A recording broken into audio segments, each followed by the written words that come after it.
سبب روز شنبه 2 اپریل یکباره به 7 ماشین تاکسی برخوردن اتوبوس رقم 33 در مرکز شهر دوشنبه معلوم شد. طور روز 4 اپریل در ریاست کورای داخلی شهر دوشنبه به خبرگزاری از پلیس خبر دادند معلوم شده است که راننده را سر چنبرک اتوبوس خوابش برده است. با اطلاع میلیسای دوشنبه تشخیص خون راننده اتوبوس رقم 33 در مورد نبودن مشروبات و مواد نشه‌آور در بدن نظر نظروف نتیجه منفی داده است. ولی افزودن در میلیسای پایتخت تاجیکستان راننده در ماه شریف رمضان روزه گرفته بود.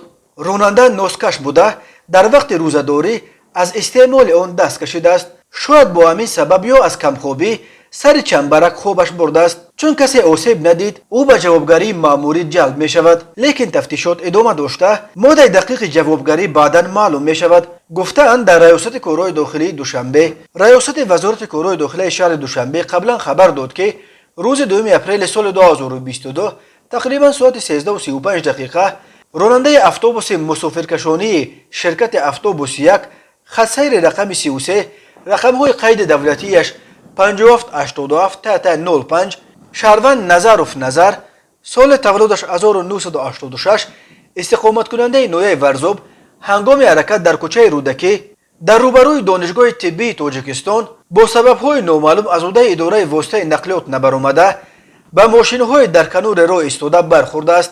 در نتیجه این صدمه 7 ماشین سبکرو اساساً ماشین‌های تاکسی و خود اتوبوس ضررهای گوناگون تکنیکی دیدند. ریاست وزارت کورای داخلی دوشنبه گفت خوشبختانه در نتیجه این صدمه ناخوش نقلیاتی یگان نفر آسیب و یا جراحت جسمانی نبرداشته است.